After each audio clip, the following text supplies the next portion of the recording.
ஒரு மர்மமான இரவு. படைத்தளபதி தன்னுடைய நகருக்குள் யாருக்கும் தெரியாமல் ஏன் நுழைந்து மறைந்தார்? அவர் சென்றடைந்த அறைக்குள் என்ன நடந்தது? அங்கே மறைந்திருக்கும் ரகசியம் என்ன?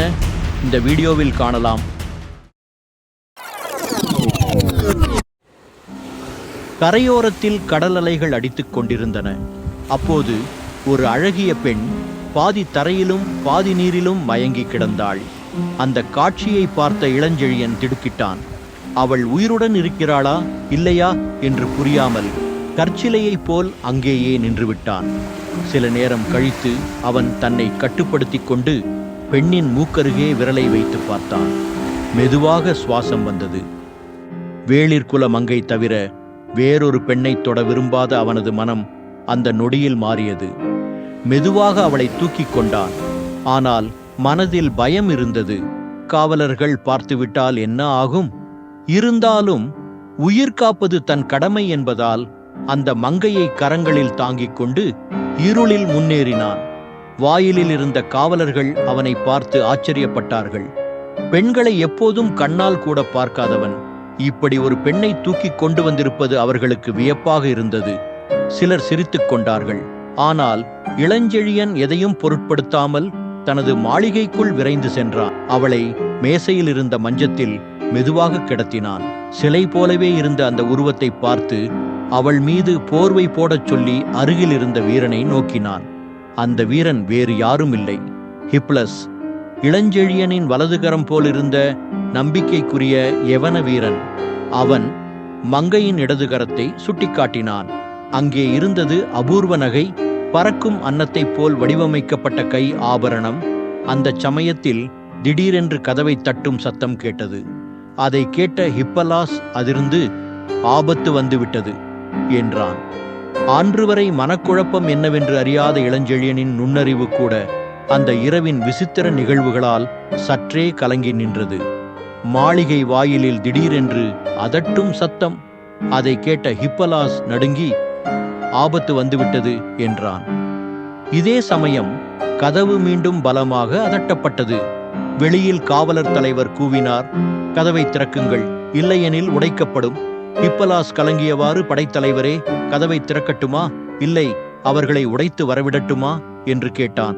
இளஞ்செழியன் சற்றே சிரித்து, பயப்படாதே, நிதானமாகச் சென்று யார் வந்திருக்கிறார்கள் என்று பாரு. ஆனால் கதவை உடனே திறக்காதே, தாமதப்படுத்து என்றான். வாசலுக்கு வந்தது கோட்டை காவலர் தலைவர். அவனது ஆத்திரக்குரல் மாளிகை முழுவதும் ஒலித்தது.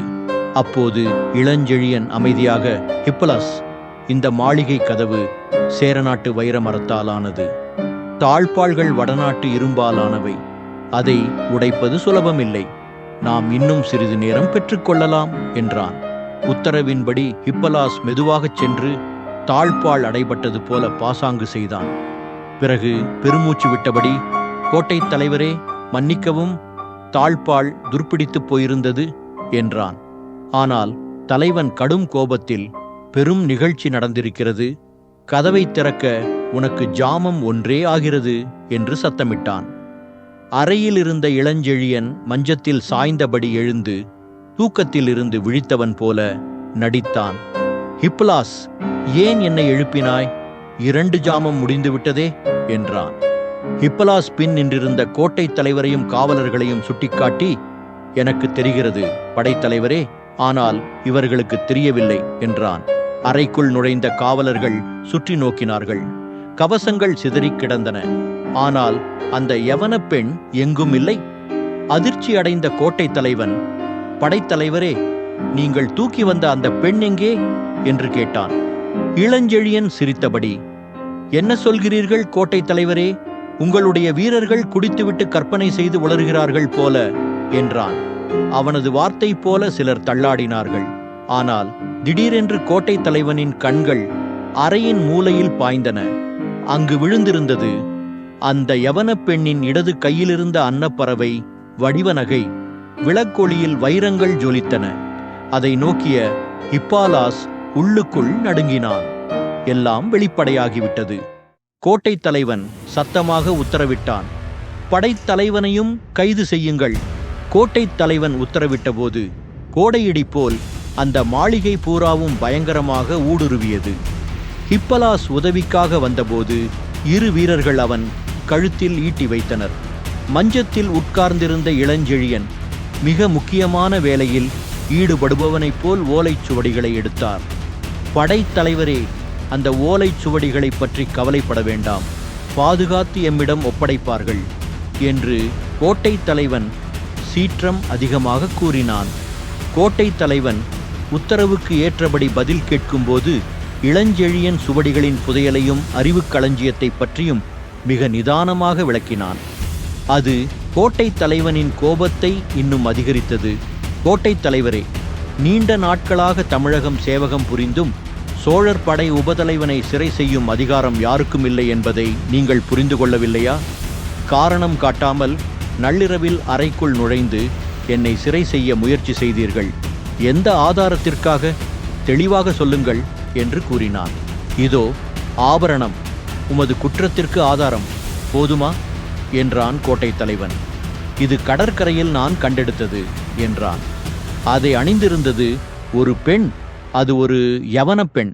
அவள் எங்கே என்றான் கோட்டை தலைவன். இங்கு யாரும் இல்லை என்றான் இளஞ்செழியன். மேலும் கோபமடைந்தான் கோட்டை தலைவன். இப்போது கண்ணிமைக்கும் நேரத்தில் வாளை எடுத்து கோட்டை தலைவன் கழுத்தில் வைத்தான் இளஞ்செழியன். அனைத்து காவலரையும் வெளியேற உத்தரவிட சொன்னான். அதன்படி உத்தரவிட்டான் கோட்டை தலைவன். இளஞ்செழியன் கோட்டை தலைவனின் கழுத்தில் இருந்த கத்தியை மஞ்சத்தின் மீது எறிந்து உறுதியுடன் கூறினான், கோட்டை தலைவரே, போய் வாருங்கள். இளஞ்செழியனை கைது செய்வது அவ்வளவு எளிதல்ல என்பதை புரிந்து கொள்ளுங்கள். இந்த அறையில் உங்களுக்கு நேரிட்ட சங்கடத்தை பற்றி வேண்டுமானால் அரசரிடம் சொல்லலாம். எனக்கு அதற்கு ஆட்சேபனை இல்லை என்று கூறினான். அது முடியாது, அரசர் இறந்துவிட்டார் என்றான் கோட்டை தலைவன். இதை கேட்ட இளஞ்செழியன், என்ன கூறினாய் என்று கழுத்தை நெரிக்க பாய்ந்தான். சந்தேகம் வேண்டாம் படைத்தலைவரே, உறையூரிலிருந்து முன்புதான் செய்த வந்தது என்று கூறினான். சோழ மண்டலத்தின் இணையற்ற செம்மல் இளஞ்சே சென்னியா இறந்துவிட்டாரா என்று தனக்கு தானே கேட்டுக்கொண்டான் இளஞ்செழியன். இளஞ்சே சென்னி இயற்கை மரணம் அடையவில்லை படைத்தலைவரே, எதிரிகளால் கொலை செய்யப்பட்டார் என்று மேலும் விவரித்தான் கோட்டை தலைவன். இளஞ்செழியன், அப்படியானால் இளவரசர் திருமாவளவன் இருக்குமிடம் தெரியவில்லை என்று கூறினான் கோட்டை தலைவன்.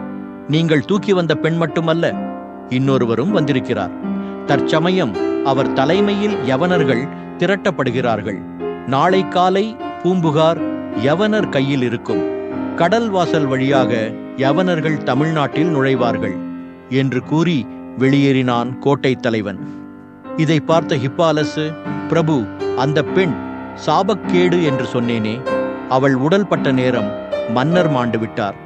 இளவரசர் இருப்பிடம் தெரியவில்லை என்றான். அது மட்டுமல்ல படைத்தலைவரே, இந்த பெண்ணுடன் வந்தவன் யார் என்று கோட்டை தலைவன் சொல்லிவிட்டு போயிருக்கிறான் தெரியுமா என்றான். யாரது கேட்டான் இளஞ்செழியன். டைபிரியஸ் என்றான் ஹிப்பாலஸ். ஆசனத்திலிருந்து துள்ளி எழுந்த இளஞ்செழியன், அப்படியானால் இந்த பெண் வினவினான். யவனராணி என்றான் ஹிப்பாலஸ். ஹிப்பாலஸ் சொன்னதை கேட்ட இளஞ்செழியன் தலை கிறுகிறுத்தது. இளஞ்செழியன் மனத்தில் சொல்ல ஒண்ணா திகில் சூழ்ந்து கொண்டது.